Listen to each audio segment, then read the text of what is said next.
Olá, sejam muito bem-vindos a mais uma transmissão de Carta Capital. Eu sou a repórter Marina Berenix. Para me acompanhar hoje na condução dessa entrevista exclusiva, me permitam aqui fazer uma conexão Lisboa-Buenos Aires e dar boas-vindas ao meu colega André Lucena. André, seja muito bem-vindo.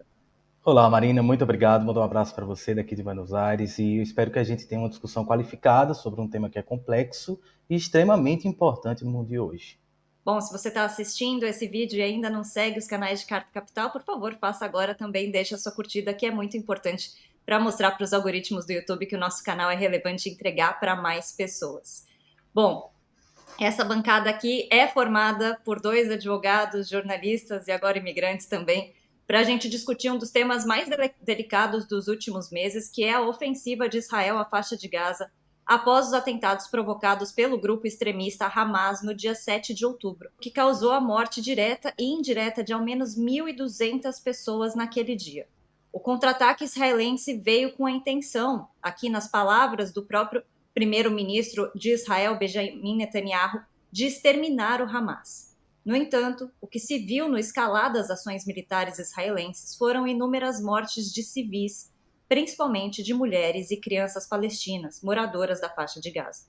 Segundo o último levantamento do Ministério da Saúde do Hamas, grupo que controla politicamente a região, até o momento foram 27 mil mortes de palestinos no conflito. Toda essa ação de poderio militar desigual gerou inúmeras controvérsias. Isso porque a reação de Israel, um Estado integrante da ONU, tem sido considerada pela comunidade internacional como questionável ou, em algum dos casos, que caracteriza o que conhecemos como crimes de guerra e ou genocídio. Para nos ajudar a entender um pouco melhor essa contextualização do direito internacional, bem como explicar como funcionam os organismos jurídicos internacionais, a Carta Capital tem o prazer de receber nessa bancada de hoje a doutora Silvia Stanley, ex-juíza do Tribunal Penal Internacional de Haia, primeira brasileira, mestre em Direito Penal e com um vasto e invejável currículo. Doutora, seja muito bem-vinda e muito obrigada por aceitar o nosso convite para discutir esse tema tão delicado e urgente. Muito obrigada, eu que aceito, eu que agradeço muito o convite de vocês, com muito prazer. Já vou, se me permitam, fazer a primeira pergunta. A África do Sul apresentou uma acusação contra o governo israelense por prática de genocídio. O país sul-africano alega que o Estado de Israel promove um genocídio sistemático contra o povo palestino, acrescentando aí que essas ações configuram uma colonização da Palestina. O que começou por ser uma defesa, adquiriu com relativa celeridade contornos de uma suposta punição coletiva à população civil de Gaza. E aí, para começar, eu gostaria de esclarecer se, no caso das ações do governo israelense na faixa de Gaza, a gente pode apontar características que tipifiquem o crime de genocídio. A pergunta vem no sentido da discussão que se gerou nos últimos dias sobre a diferenciação entre crimes de guerra e genocídio.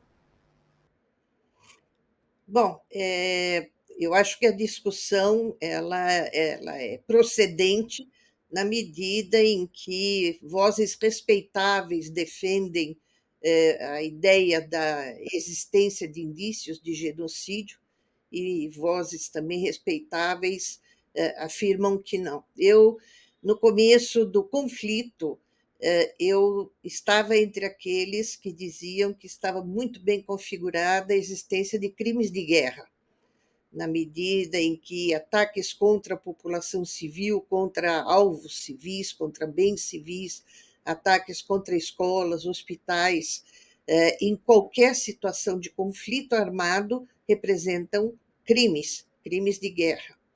No entanto, e da forma como os ataques evoluíram e o número de vítimas crescendo a olhos vistos.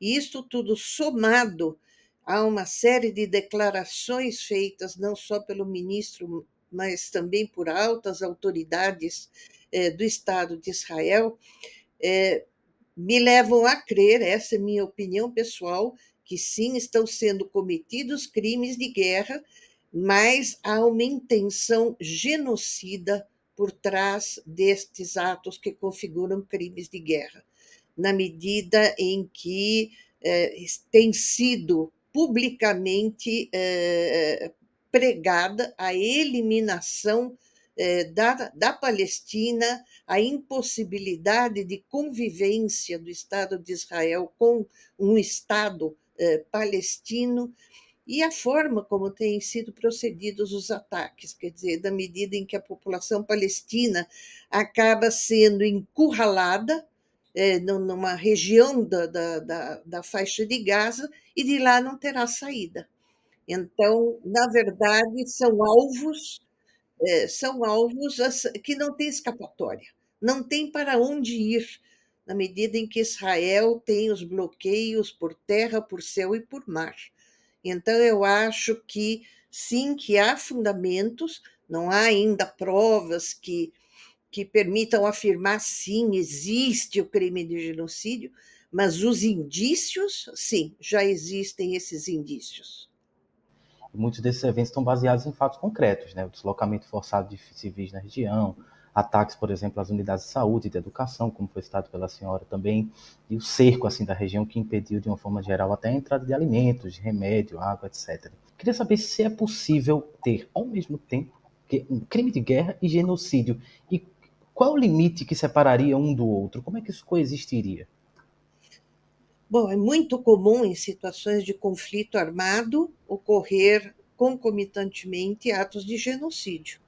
Isso nós já vimos em vários momentos da história, e nós podemos lembrar que a denominação genocídio foi dada após a Segunda Guerra Mundial por uma convenção, mas os chamados atos de genocídio já vinham descritos no Estatuto de Nuremberg como crimes de lesa humanidade. Então, concomitantemente com uma situação de conflito armado, no qual se praticam crimes de guerra, sim, pode haver atos de genocídio. Os atos de genocídio, eles diferem de todos os demais crimes internacionais apenas no que nós penalistas chamamos de elemento subjetivo. O elemento subjetivo é a intenção. Então, se você bombardeia uma escola no meio de um conflito armado, esse é um crime de guerra.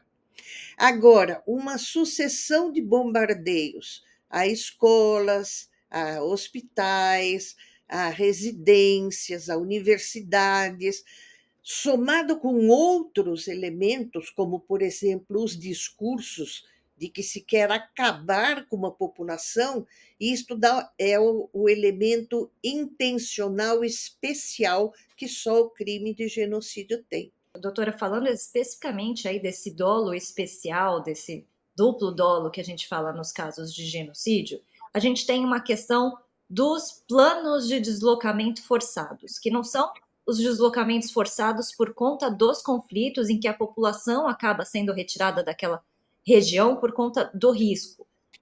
Mas ali no começo do conflito, alguns documentos que vazaram na mídia internacional sobre um plano israelense de retirar essas pessoas de todo o território para que aí sim a parte, tanto da faixa de Gaza, talvez da Cisjordânia em algum outro momento, fizesse parte de Israel. E aí a gente viu também nos últimos dias parlamentares israelenses colocando isso às claras, mostrando a sua intenção de deslocamento dessa população para uma outra região, para a gente formar aí novos campos de refugiados palestinos que no fim tinham a sua terra, mas que se decidiu por uma decisão de Estado retirá-los. Quando a gente está falando especificamente desse plano de deslocamento forçado, aonde a gente poderia enquadrar?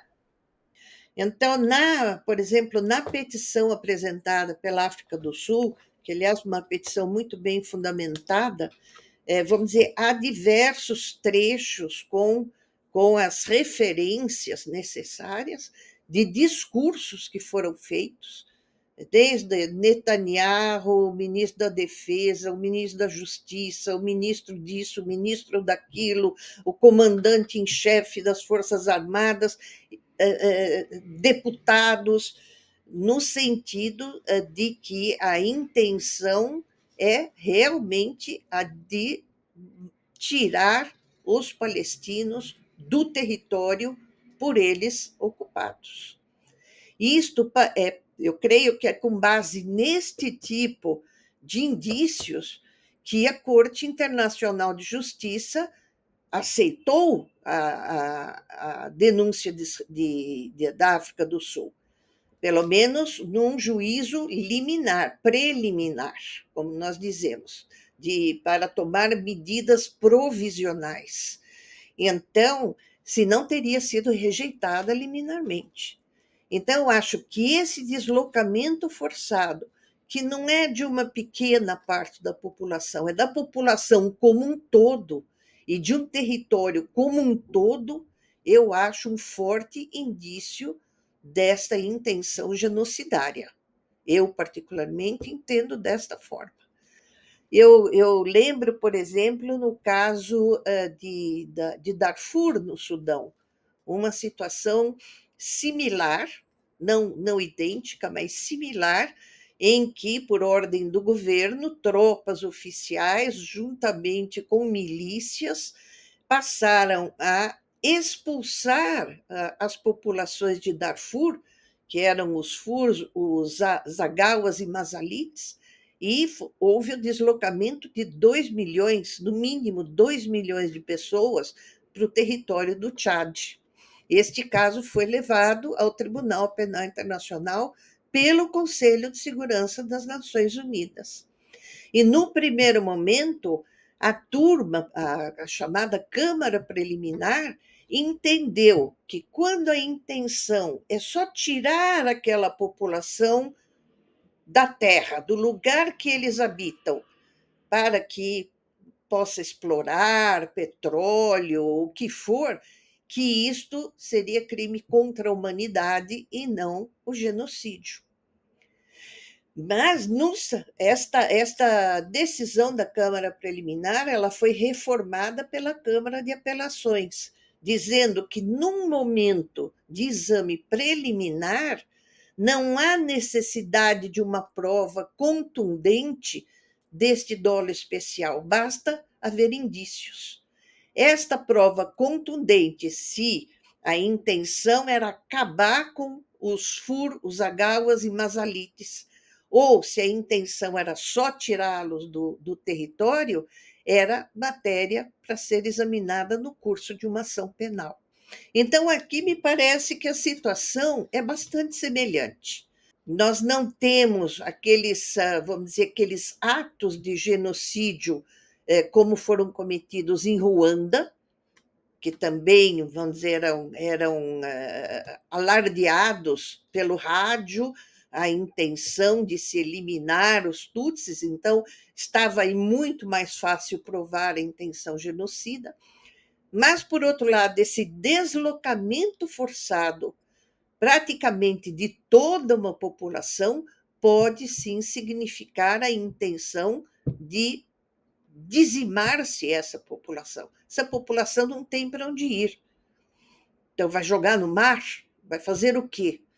Então, eu acho que, repito, em termos de indícios, eu entendo que há indícios suficientes para que se prossiga numa investigação sobre a existência de genocídio, além dos crimes de guerra e além dos crimes contra a humanidade que têm sido cometidos na região. Doutora, existe uma discussão sobre se Israel poderia praticar as ações que vem praticando contra a faixa de Gaza, né? Um dos argumentos, assim, poderia ser colocado, digamos, da seguinte forma: quer dizer, o território reconhecido de Israel, ele seria uma ocupação das terras palestinas, e isso impediria o governo de alegar o princípio da autodefesa, por exemplo. Do ponto de vista do direito internacional, esse argumento, ele tem fundamento? Quer dizer, caberia razão a essas alegações? Uma parte da ocupação é legitimada pelo direito internacional, por Exato, resolução das Nações Unidas.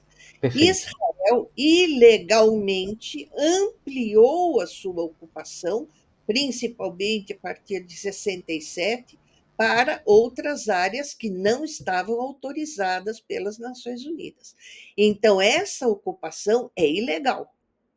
E assim já o decidiu a Corte Internacional de Justiça, o Conselho de Segurança, através de várias resoluções, determinando que Israel volte para os territórios pré-1967. Então, do ponto de vista do direito internacional, a ocupação dessas áreas é uma ocupação ilegal.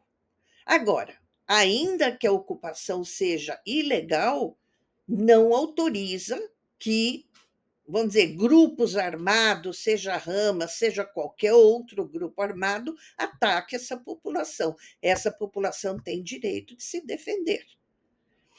Tem o direito de se defender. Agora, assim como nós temos no nosso Código Penal a legítima defesa ela tem requisitos. Então, se alguém chama você de bobo, isso não autoriza que você pegue o revólver e dê um tiro na cara da pessoa.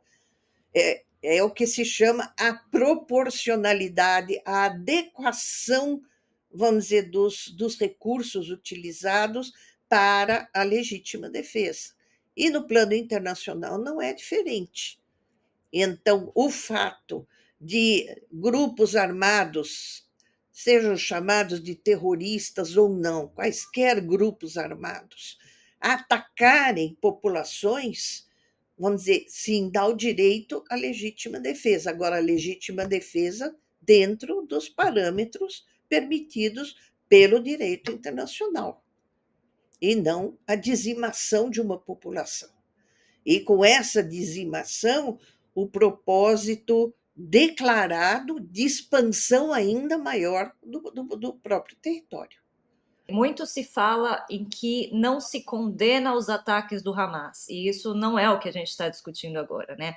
A gente está discutindo a reação de um Estado que tem os seus deveres, que precisa respeitar um regramento de acordos internacionais dos quais fazem parte, do que são signatários, e de um grupo terrorista, extremista e como assim quiser ser chamado, que não existe nenhuma regra e que não tem nenhuma responsabilidade perante organismos internacionais, né? Apesar de nós estarmos falando de um grupo armado, vamos dizer, há discussão se é terrorista, se é um grupo de libertação, eu particularmente considero como um grupo terrorista, mas quaisquer grupos armados envolvidos num conflito armado estão submetidos às normas e às regras do direito internacional humanitário. É um grupo armado, tem uma hierarquia dentro, tem capacidade de operar no campo de batalha, tem comando, é um grupo armado. E, portanto, está sujeito também às mesmas regras que Israel está sujeito pelo direito internacional humanitário, sem diferença. A ONU mesmo confirmou essa semana, trouxe alguns percentuais sobre o conflito e apresentou que mais de 60% das unidades habitacionais em Gaza foram destruídas ou danificadas. Se a gente analisa esses edifícios pelo ponto de vista da educação, a proporção é ainda maior. E tem outros números, por exemplo. A ideia geral é que a guerra já tenha feito com que cerca de 75% da população da região tivesse que se deslocar. Agora, existe um argumento das forças de defesa de Israel, que basicamente diz que o Hamas tem como estratégia se esconder, digamos, de forma deliberada, em áreas civis, e isso força o ataque a essas áreas. Em regra, civis não deveriam ser alvos em uma guerra, né? Mas no limite, seria possível pensar, e esse é um argumento que eu queria que a senhora elaborasse nessa pergunta, que esse é um efeito colateral da guerra. Do ponto de vista da proporcionalidade, e aqui eu volto para essa palavra, como é que essa questão deve ser tratada do ponto de vista do direito internacional? É matéria de prova. Então, nós sabemos, por exemplo, que num conflito armado, o exército ou o grupo armado tem um alvo chamado legítimo, ataca esse alvo legítimo e, ainda que respeitados os princípios da proporcionalidade, da necessidade, da distinção, etc., acaba atingindo a população civil. Então, vamos dizer, aí é o chamado dano colateral que pode acontecer em qualquer conflito armado.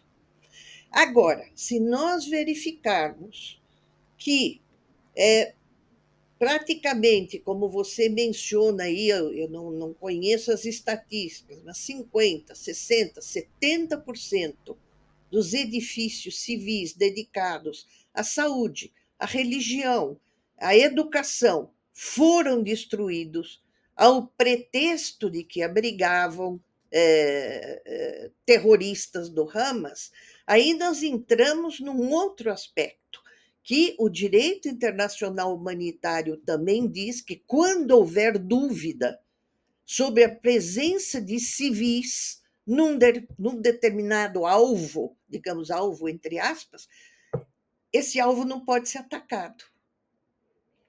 Então, o direito internacional humanitário regula essas situações. Agora, isto vai depender das provas que forem coligidas durante o curso da possível ação penal, se o Tribunal Penal Internacional realmente iniciar uma ação penal. Há uma investigação que já havia sido iniciada perante o Tribunal Penal Internacional por iniciativa do procurador do tribunal, e a África do Sul, que é um Estado-parte no Estatuto de Roma, também apresentou a denúncia, ao mesmo tempo que o fez na Corte Internacional de Justiça, também o fez perante o Tribunal Penal Internacional, com a mesma argumentação contida na denúncia da Corte Internacional de Justiça. Então, nós temos que aguardar a investigação a levada a efeito para saber, vamos dizer, se a morte de 27 mil civis nos ataques de Israel foi consequência, vamos dizer, dos chamados danos colaterais, que ocorrem sim numa situação de conflito armado, ou se foram desrespeitadas as regras da distinção, da proporcionalidade, da necessidade, que são as regras previstas pelo direito internacional humanitário, que inclui aquela, é uma regra muito clara, no sentido de que, quando há dúvida sobre a existência, ou se aquele alvo é um alvo legítimo ou um alvo civil, se deve presumir que seja um alvo civil. Então, a dúvida, ela tem sempre que ser resolvida em favor da população civil, porque o direito internacional humanitário ele existe para impor aos estados as chamadas normas de proteção de determinadas categorias de pessoas, em especial população civil. Se ficar determinado que esses alvos foram atingidos deliberadamente, porque se supunha que poderia, no meio de 200 civis, haver 2 ou 3 membros do Hamas, isto é um crime de guerra. Isto é um crime de guerra. Você trouxe também agora nessa discussão a Corte Internacional de Justiça, a gente trouxe isso também no começo da entrevista, mas nessa última sexta-feira a Corte anunciou e ali a sua decisão para que Israel, bem preliminar, evite os atos de genocídio e impôs ali outras medidas, mas nada foi dito sobre o cessar-fogo contra a faixa de Gaza. Quais sinais essa decisão emite para a comunidade internacional? O primeiro fato da Corte Internacional de Justiça ter admitido, num juízo preliminar, ter jurisdição sobre o caso, e quando você determina a um Estado, vamos dizer, que cesse ou previna atos de genocídio, você está mandando uma mensagem. Não é a mensagem incisiva que nós esperávamos, mas, vamos dizer, dentro também da chamada geopolítica, não é minha área, eu não gosto muito de incorrer numa área que eu não conheço bem, eu acho que era a decisão que, do ponto de vista preliminar, era possível, até porque ainda há quase 2 centenas, ou mais de 2 centenas, de reféns israelenses dentro do território palestino, e é direito e é dever do Estado de Israel resgatar os seus reféns. Que aí, no caso, quem está cometendo crime de guerra são os palestinos. Foi uma decisão tímida, cuidadosa, e, vamos dizer, não alcançou aquele impacto que nós esperávamos, mas eu acho que foi bastante positiva nesses dois sentidos. Bem, a gente está falando um pouco sobre os efeitos da decisão do ponto de vista diplomático. Ela foi medianamente comemorada por um grupo de países, a princípio também pareceu um pouco tímida, é uma questão que a própria geopolítica, como a senhora mencionou, que é um tema paralelo ao direito internacional, mas que é um tema presente. A geopolítica se desdobra um pouco sobre isso, e é justamente o que eu queria perguntar, seguir um pouco nessa decisão. A senhora mencionou, eu diria, algo como os recados que foram dados. Quer dizer, que recados exatamente podem ter sido dados? Quer dizer, o tribunal reafirma a sua jurisdição. Isso significa que no futuro eventuais casos podem descambar para lá. O que exatamente isso quer dizer? Eu pergunto isso justamente para saber o que significaria essa reafirmação da jurisdição do tribunal. Pensando no futuro, claro, pós-guerra ou eventuais julgamentos que venham a acontecer no futuro. Bom, o tribunal já foi procurado mais de uma vez para se manifestar sobre a correta interpretação que deve ser dada à Convenção de Genocídio. A Corte Internacional de Justiça é o órgão máximo, vamos dizer, do sistema das Nações Unidas e tem essa jurisdição, vamos dizer, não só para dizer o direito, mas para dar interpretação final dos tratados internacionais. Então, essa é uma função que a Corte Internacional de Justiça exerce, vamos dizer, em relação a diversos tratados, não só a Convenção sobre o Genocídio. Mas, em relação à Convenção sobre o Genocídio, já 3 ou 4 vezes os Estados recorreram à Corte Internacional para obter, vamos dizer, esta decisão sobre a interpretação. Inclusive, a Rússia, de uma maneira, vamos dizer, um pouco provocativa, no meu entender, também entrou com uma denúncia contra a Ucrânia, dizendo que ela, a Rússia, havia invadido a Ucrânia porque a Ucrânia estaria cometendo atos de genocídio. O que, numa decisão também preliminar, a Corte rechaçou esses argumentos e determinou que a Rússia se retirasse imediatamente. Então, é nessa função de interpretação dos tratados.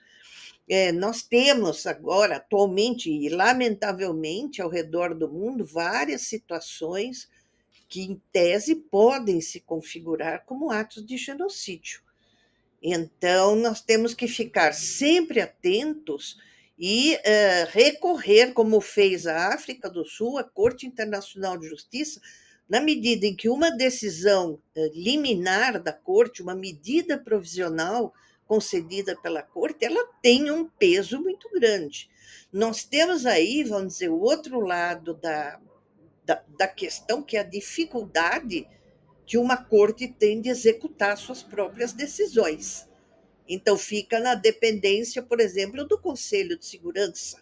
Um Conselho de Segurança que ainda tem um modelo, que foi o modelo do pós-guerra, que hoje em dia não se justifica, onde um Estado pode vetar qualquer tomada de medidas para executar uma decisão da Corte Internacional de Justiça. Agora, o julgamento moral, ele tem um peso muito grande e muitas vezes ele traz consequências fora daquelas autorizadas pelo Conselho de Segurança da ONU, como, por exemplo, sanções. Os estados podem aplicar sanções econômicas ou embargos ou o que seja, em estados que estejam desrespeitando o direito internacional, ou graves violações de direitos humanos, ou crimes de guerra, ou o que seja. Então, vamos dizer, embora não tenha aquela executoriedade, aquela eficácia, vamos dizer, que a gente tem no nosso estado, quem não cumpre uma decisão judicial vai preso. No campo internacional, nós temos um regime de sanções. Esse regime de sanções, ou é aquele aplicado pelo Conselho de Segurança, que pode inclusive, incluir o uso de forças armadas, mas um Conselho de Segurança que jamais decidiria algo nesse sentido, mas pode também implicar sanções a serem praticadas por estados ou grupos de estados quando se vêem diante de graves violações de direitos humanos. Doutor, uma dúvida muito rápido, só pegando o final dessa sua resposta, quer dizer, a gente falou uma situação de punição a um Estado, mas a Corte Internacional também poderia punir líderes, né? Quer dizer, existe essa diferenciação também? É possível responsabilizar uma liderança em específico? Como funciona isso? Não, quando você atribui a responsabilidade aos líderes do Estado, na Corte Internacional de Justiça, é o Estado que é condenado, não as pessoas. As pessoas serão condenadas num procedimento próprio perante o Tribunal Penal Internacional, ou por Perfeito. um tribunal que seja instalado, um tribunal ad hoc instalado pelo Conselho de Segurança, que seja para esse fim. A Corte Internacional de Justiça não condena pessoas, condena Agora, Estados. agora, uma eventual condenação de um Estado, ela poderia servir como uma base argumentativa, digamos, para a condenação de um líder que venha a ser eventualmente responsabilizado? Ou, ou essa Eu ou não faz acho que sentido? eu acho que é um indício bastante importante. Uhum. Então, quando houve a condenação o reconhecimento de atos de genocídio num determinado episódio na Guerra dos Balcãs, no caso da Bósnia e Herzegovina contra a Sérvia e Montenegro, reconheceu-se a existência do genocídio. Agora, na mesma decisão, foi dito que não havia provas do envolvimento das altas autoridades do Estado. Então, o Estado não foi condenado, a Sérvia não foi condenada. Mas os líderes sérvios foram julgados pelo Tribunal Penal Internacional da Iugoslávia, um tribunal que foi instalado por resolução do Conselho de Segurança da ONU, e foram condenados. Perfeito. Nesse mesmo sentido, eu queria questionar quanto à possibilidade de responsabilização nas cortes internacionais, né, nos tribunais internacionais do Hamas. O que tem que se verificar, e também será uma questão de provas, é se o Estado palestino, que não é um Estado no sentido tradicional, mas é reconhecido pelas Nações Unidas com o status de quase Estado, então se a Palestina estava dando suporte e apoiando. Se ficar demonstrado isso, no meu entender, sim, a Palestina pode ser condenada a reparações, por exemplo, as vítimas de sequestro, as famílias daqueles sequestrados que morreram.